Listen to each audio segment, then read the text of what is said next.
भगतों दूरी। चलो बागेश्वर धाम जहाँ होती कामना पूरी।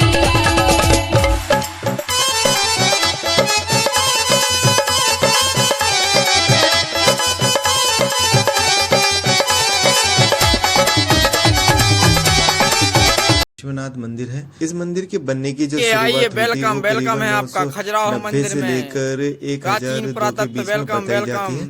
और इसको जो बनवाया था वो राजा लक्ष्मण वर्मा, जिन्होंने की लक्ष्मण मंदिर बनवाया था, उन्हीं के पुत्र ने इसका निर्माण करवाया था। और उनके जो पुत्र का नाम था वो था धनराज देव। सबसे पहले हमें जाना होगा नंदी मंडप, जो कि विश्वनाथ मंदिर के बिल्कुल सामने बना हुआ है। और यहाँ पर विराजित है नंदी बाबा जी, नंदी बाबा का मंदिर, और उसी के जस्ट सामने है बाबा विश्वनाथ। जब नंदी बाबा के दर्शन करने के लिए आप नंदी मंडप में जाएंगे तो पाएंगे कि नंदी बाबा की जो बड़ी सी प्रतिमा है वो पूरी एक ही शिला पर बनाई गई है। तो यह देखने में बहुत ही अद्भुत होता है कि इतनी बड़ी प्रतिमा को यहाँ पर कैसे लाया गया होगा और किस तरह से इसे बनाया गया होगा। अगर नंदी बाबा के नंदी मंडप की बात करेंगे तो इसे बहुत ही ज्यादा खुलापन से बनाया गया है। चारों तरफ से हवा आने का मार्ग बना हुआ है। और नंदी बाबा का अगर डोम भी देखेंगे ऊपर की साइड में तो इसे भी बहुत ही अच्छे तरीके से डेकोरेट किया गया है। छोटी छोटी इसमें नक्काशियां की गई हैं। और नंदी बाबा के चारों तरफ परिक्रमा मार्ग भी बनाया गया है, ताकि उस समय जब भक्त यहाँ पर आते होंगे, नंदी बाबा के दर्शन करते होंगे, तो उनको परिक्रमा लगाने के लिए जगह मिल जाती होगी। हालांकि अभी नंदी बाबा की जो प्रतिमा है वो क्षतिग्रस्त है और इसी वजह से नंदी बाबा की इस समय पे पूजा नहीं की जाती है। जैसा कि सभी शिव मंदिरों में आपने देखा होगा कि जो शिवलिंग होती है ठीक उसके सामने ही नंदी बाबा को बिठाया जाता है। ठीक वैसा ही दृश्य आपको यहाँ पर भी देखने को मिलेगा कि हमारे जो बाबा विश्वनाथ जी बैठे हुए हैं ठीक उनके सामने ही नंदी बाबा को बिठाया गया है। और दोनों का जो लेवल है वो बिल्कुल एक ही रखा गया है, ताकि हमारे नंदी महाराज जी हमेशा अपने बाबा विश्वनाथ जी को देखते रहें। तो नंदी बाबा के दर्शन करने के बाद में अब हम लोग चलते हैं बाबा विश्वनाथ के दर्शन करने के लिए। प्रवेश द्वार पर पहुंचते ही आप देखेंगे कि प्रवेश द्वार पर मकर तोरण आपने लक्ष्मण मंदिर में देखा है वह यहाँ पर नहीं है। बाकी पूरा मंदिर की जो संरचना है बिल्कुल लक्ष्मण मंदिर की तरह ही बनाई गई है। लक्ष्मण मंदिर की तरह इसे भी 5 भागों में बांटा गया है। अर्ध मंडप है, मंडप है, मध्य मंडप है और गर्भ गुफा है। तो आइए अब हम लोग चलते हैं अर्ध मंडप से होते हुए बाबा विश्वनाथ जी के दर्शन करने के लिए। और गर्भ गुफा में जाने से पहले आपको दिखाई देंगी यहाँ पर गंगा देवी और यमुना देवी की 2 प्रतिमाएं। अंधेरा अधिक होने की वजह से शायद आपको इसमें सही से नहीं दिखाई दे रहा होगा, पर यहाँ पर दोनों तरफ गंगा और यमुना देवी की प्रतिमाएं बनी हुई हैं। और अंदर हमारे महादेव बाबा बैठे हुए हैं। महादेव बाबा की जो शिवलिंग है वो खंडित हो चुकी है, इसी वजह से शिवलिंग की भी पूजा नहीं की जाती है।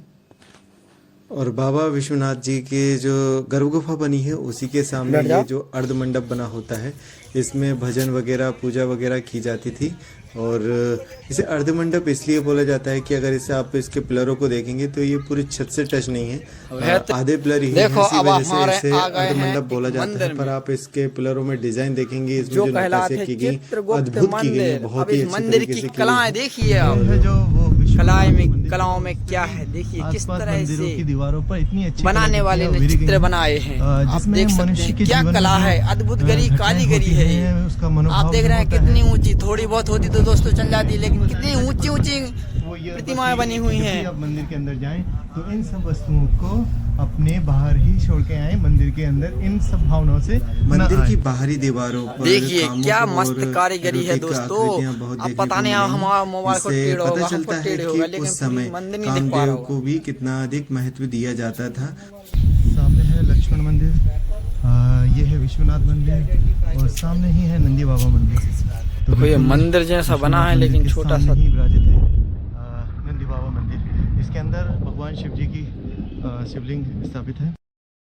और मंदिर को जब बनाया गया था वो पंचशैली में बनाया गया था, जिसमें मुख्य मंदिर बीच में होता है और आसपास 4 मंदिर होते हैं। यहाँ पर 2 मंदिर बचे हुए हैं आसपास और बाकी 2 नष्ट हो चुके हैं या क्षतिग्रस्त हो चुके हैं, इसलिए उनको वहाँ से हटा दिया गया है। विश्वनाथ मंदिर के बिल्कुल पास में ही बना हुआ है पार्वती मंदिर। तो आइए हम लोग पार्वती मंदिर के दर्शन करते हैं। विश्वनाथ मंदिर के बिल्कुल बगल में ही यह पार्वती मंदिर बना हुआ है।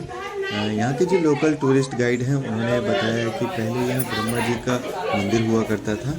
बाद में जब ब्रह्मा जी की मूर्ति क्षतिग्रस्त हुई तो यहाँ पर पार्वती जी की मूर्ति को स्थापित कर दिया गया है। ये हमेशा बंद ही रहता है, इसमें ताला डाला रहता है। दोस्तों अब हम आ गए हैं साइड हम चाहते हैं तो हमें माँ पार्वती की मूर्ति भी दिखाई देती है। लक्ष्मण जी की मूर्ति दिखा रहे हैं यहाँ पर जितने भी मंदिर आपने बने विश्व हुए हैं में कहीं नहीं उनकी देखी होगी, गर्भगुफा में सिर्फ कुछ इस लक्ष्मण तरह अकेले की जी की मूर्तियों को तराशा गया है और जो कि देखने में बहुत ही ज्यादा सुंदर है। और यह काम देख सकते हैं धरती का बोझ अपने हाथ पर रखे हुए लाइटिंग हैं, अच्छी उनकी है तो आप दिखा रहे हैं देख सकते हैं। लगभग देखिए सभी दोस्तों, देखिए गर्भगुफाओं में इस तरह देखिए की मूर्तियों को बनाया गया है।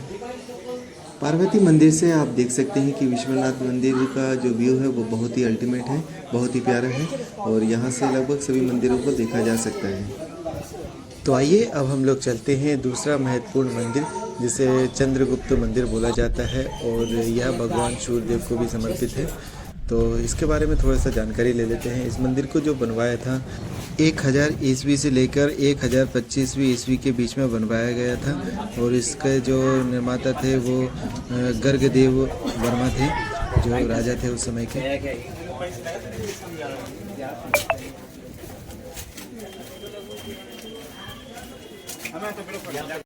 गर्भगृह में अगर जाएंगे तो आप पाएंगे यहाँ पर सूर्य चंद्रगुप्त जी की 2 प्रतिमाएं आपको यहाँ पर दिखाई देंगी।